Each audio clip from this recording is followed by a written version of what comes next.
ಸಹೋದರಿ ತಾರಾವಳಿ ಅಕ್ಕ ಬದುಕೊಂದು ವಾಹಿನಿಯಂತೆ ಸಾಗಬೇಕೆಂದು ಬಯಸಿದವರು ನಾವು ಇಲ್ಲಿದ್ದವರಲ್ಲ. ಲಂಕಾ ನಗರಿಯಲ್ಲಿ ವಾಸವಾಗಿದ್ದವರು. ರಾವಣನ ದುಷ್ಟ ಆಡಳಿತಕ್ಕೆ ಹೇಸಿ ಬೇರೆ ಎಲ್ಲಿಗಾದರೂ ವಲಸೆ ಹೋಗಬೇಕೆನ್ನುವಂತಹ ತೀರ್ಮಾನದಲ್ಲಿದ್ದಾಗ ಮಾರೀಚರ ಉಪದೇಶ ನಮಗಾಯಿತು. ಹಾಗೆ ಮಾರೀಚ ನಂದನೆಯಾದಂತಹ ಕುಮುದಿನಿಯೊಂದಿಗೆ ಮೈನಿಂದ ನಿರ್ಮಾಣಗೊಂಡಂತಹ ಈ ಮಾಯಾನಗರಿಯಲ್ಲಿ ಬಂದು ವಾಸವಾಗಿದ್ದೇವೆ. ಸಹೋದರಿ, ಇಲ್ಲಿಯ ಒಡತಿಯ ಸ್ಥಾನದಲ್ಲಿ ನಾನಿದ್ರೆ ಸೂಕ್ತ ಕಾಲದಲ್ಲಿ ಸಲಹೆಯನ್ನು ಕೊಡುವಲ್ಲಿ ಮಂತ್ರಿಣಿಯಾಗಿ ನೀನಿದ್ದಿ. ಇಲ್ಲಿದ್ದುಕೊಂಡು ಕೇವಲ ಇಲ್ಲಿಯ ಅಧಿಕಾರವನ್ನು ನೋಡಿಕೊಂಡಿರುವುದೇ ನಮ್ಮ ಕರ್ತವ್ಯವೇ ಅಲ್ಲ, ಬದುಕಿನಲ್ಲಿ ಮತ್ತೊಂದು ಗುರಿಯನ್ನು ಹೊಂದಿದವರಾಗಿದ್ದೇವೆ. ಪರಮಲಕ್ಷ್ಯವೂ ಖಂಡಿತವಾಗಿ ಹೌದು. ನೀಲಮೇಘ ಶ್ಯಾಮ ದರಗೆಳೆದು ಬಂದಂತಹ ದೇವ ಶ್ರೀರಾಮಚಂದ್ರನನ್ನ ಕಾಣಬೇಕು ಎನ್ನುವಂತಹ ಹೆಬ್ಬಯಕೆ, ಇದುವರೆಗೆ ಅಂತಹ ಅವಕಾಶ ನಮಗೆ ಒದಗಲಿಲ್ಲ. ಹೀಗಿರುತ್ತಾ ನಿನ್ನೆಯ ದಿನ ಒಂದು ತುರಗ ನಮ್ಮ ಈ ಮಾಯಾನಗರಿಯನ್ನು ಪ್ರವೇಶ ಮಾಡಿದೆ. ಹಾಗೆಯೇ ತುರಗದ ಹಣೆಯಲ್ಲಿರುವಂತಹ ಲೇಖನವನ್ನು ವಾಚಿಸಿದಾಗ ಓಹೋ, ಅರ್ಥವಾಯಿತು. ಹಾಗಾದ್ರೆ ಬಂದಂತಹ ತುರಗ ಸಾಮಾನ್ಯವಾದಂತಹ ತುರಗವಲ್ಲ. ಸ್ವಚ್ಛತರ ಧವಳಾಂಗದ ಅತಿ ಮನೋಹರ ಪೀತ ಪುಚ್ಚದ ಸುಗಮನದ ನೀಲಶ್ಚೈನ ತನುಕಾಂತಿಯಿಂದ ಒಪ್ಪುವಂತಹ ಅತಿ ಮನೋಹರವಾದಂತಹ ತುರಗವನ್ನು ಬಂಧಿಸಿದ್ದೇವೆ. ಹಿಂಬಾಲಕರ ನಿರೀಕ್ಷೆಯಲ್ಲಿದ್ದೇವೆ. ನೋಡೋಣ.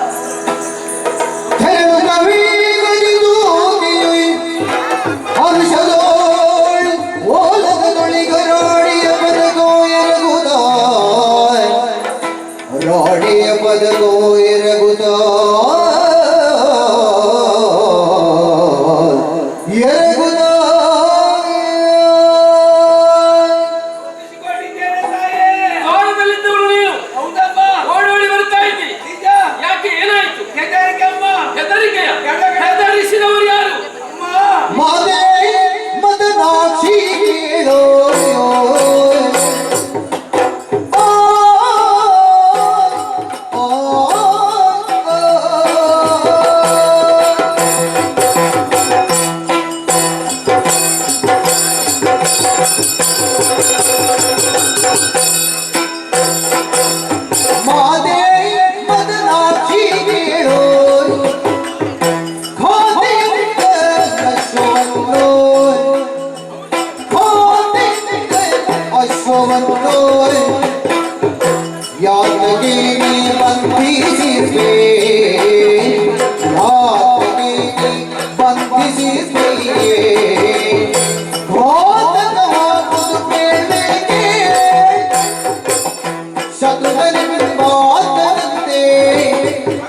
ಅಂತ ಬೀಳ್ಕೊಳ್ತಾ ಏನು ಕಡೆ ಕಡೆ ನಡುಗುತ್ತಾ ನಿಮ್ಮ ಬಳಿಗೆ ಓಡಾಡಿಕೊಂಡು ಬರಬೇಕು ಅಂತ ಅದು ಕಾರಣವಿದೆ ತಾಯಿ. ಗಡಗಡ ನಡುಗ್ತಾ ಇದ್ದಿ. ಏನು ಚಳಿ ಏನೇ? ಚಳಿ ಅಲ್ಲ, ಮತ್ತೆ ನಾಲ್ಗೆ ತಡೆ ಹೊರಿಸ್ತಾ ಉಂಟು. ತಡಕ್ಕೂ ಆಗುದಿಲ್ಲ. ತಿಳಿದು ಯಾಕಮ್ಮ ನೀವು ತಪ್ಪು ಹೇಳ್ಬಾರದು.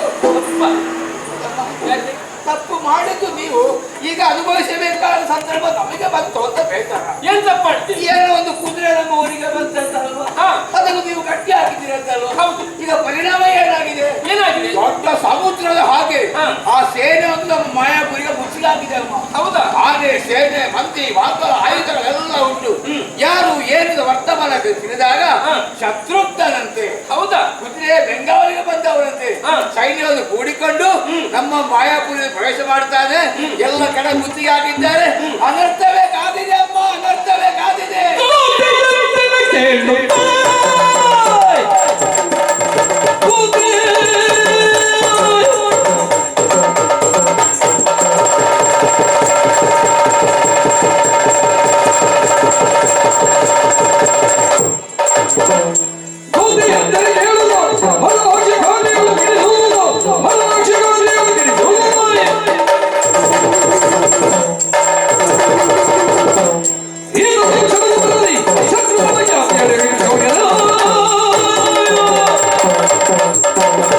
ಶತ್ರುಘ್ನನ ಎದೆಯ ರಕ್ತವೇ 7 ಸುತ್ತಿನ ಕೋಟೆ ಕೊತ್ತಲೆಗಳನ್ನು ಭೇದಿಸಿ ಒಳಪ್ರವೇಶ ಮಾಡಿ ನಮ್ಮನ್ನ ಯುದ್ಧಕ್ಕೆ ಆಹ್ವಾನಿಸ್ತಾ ಇದ್ದಾನಂತಾದ್ರೆ ಅವ ಏನೆಂದು ನೋಡಲೇಬೇಕು. ಇಲ್ಲೆಲ್ಲ ಕಪ್ಪ ಕೊಡಬೇಕಂತಮ್ಮ.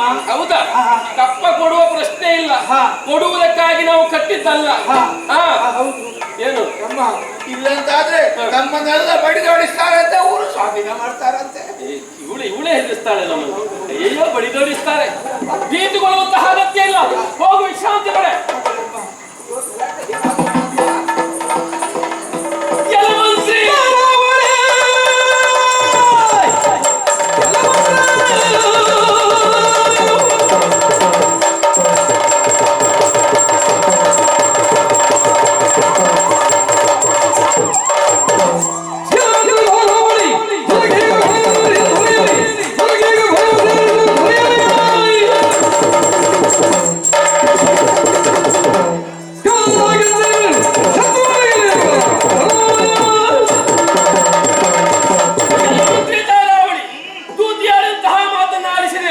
ನಾರಿಯರಾದಂತಹ ನಾವು ಯಾವ ಕಾರಣಕ್ಕೂ ಆ ಪುರುಷರಿಗೆ ಬೆದರುವ ಹಾಗಿಲ್ಲ.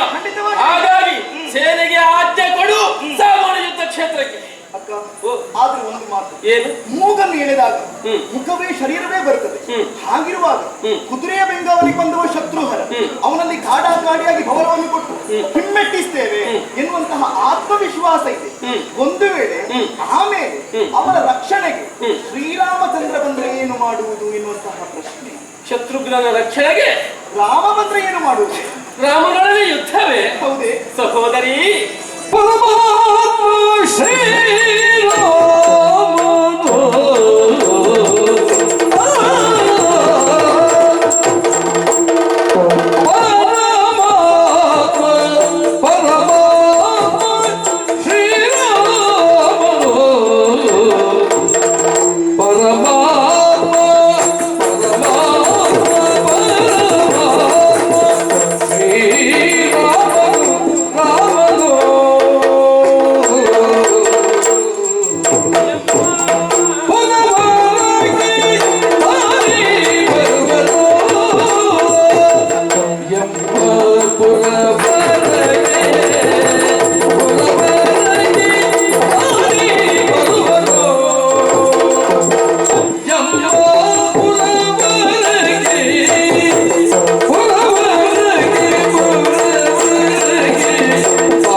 ಶರಣ ಪೂಜೆ ಮಾಡುತ್ತ ಕಪ್ಪಯ ಬರದೊಡೀವೆನು ನಲಿಯುತ್ತ ಕಪ್ಪಯ ಬರುವ ದೇವಳು ನಯುತ್ತ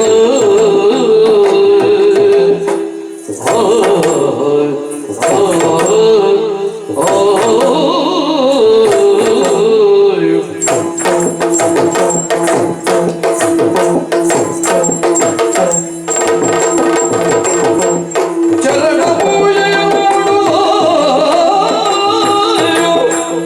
ಚರಣ ಪೂಜೆಯ ಮಾಡು ಕಪ್ಪಯ ಬರದೊಡಿ ಬೆನ್ನು ನೆನೆಯುತ್ತ ಕಪ್ಪಯ ಬರದೀರು ನಲಿಯುತ್ತ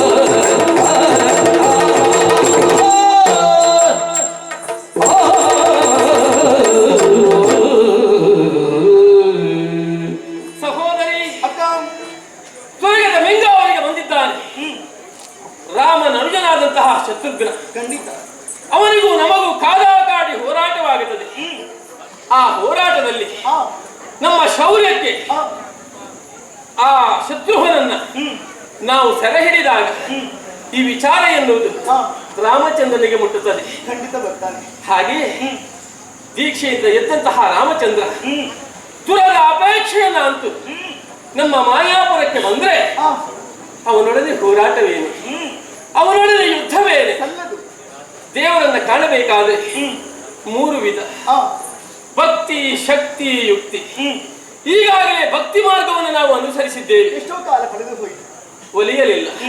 ಇದು ಯುಕ್ತಿಯ ಮಾರ್ಗ. ಆ ಈ ಯುಕ್ತಿಯ ಮಾರ್ಗವನ್ನು ಅನುಸರಿಸುವುದಕ್ಕೆ ಶಕ್ತಿಯ ಪ್ರಯೋಗವಾಗಬೇಕು. ಖಂಡಿತ ನೀನೇ ಎಂದಂತೆ ನಾಸಿಕವನ್ನು ಹಿಡಿದೆಳೆದಾಗ ಹೇಗೆ ವದನ ಬರ್ತದೋ, ಕರುವೊಂದು ಅಂಬ ಎಂದು ಕರೆದಾಗ ತಾಯಿ ಬರ್ಲೇಬೇಕಲ್ಲ.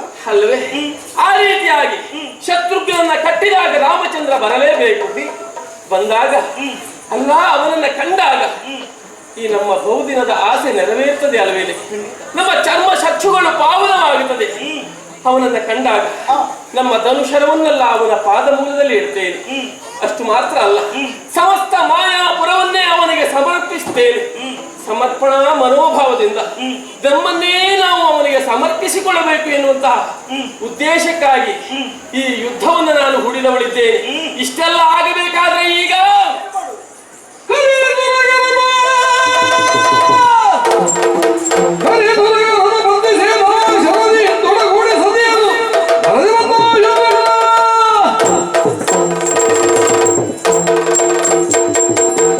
ಸೇನೆಯವರೆಲ್ಲರೂ ಸಿದ್ಧರಾಗಿದ್ದಾರೆ.